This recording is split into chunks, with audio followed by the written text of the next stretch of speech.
Toxic chemicals have also become pervasive in our homes, bodies, and environment. And science continues to link exposure to chemicals to increases in chronic health problems. Fortunately, Congress recently passed legislation to give the EPA new tools to reduce the impacts of chemical exposure on those most vulnerable, including pregnant women, children, workers, and others who are disproportionately exposed. We must support the EPA taking bold actions to restrict and remove dangerous chemicals from the marketplace.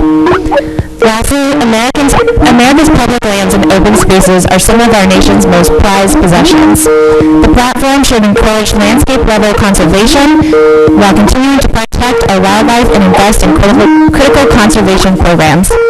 We must also continue to bolster the diversity of the sites, stories, visitors, and workforce of our national public lands so that all people in this country feel welcome in them.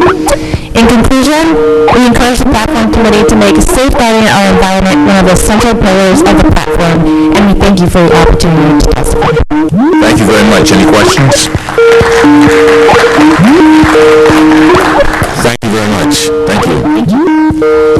Dr. Michael Mann.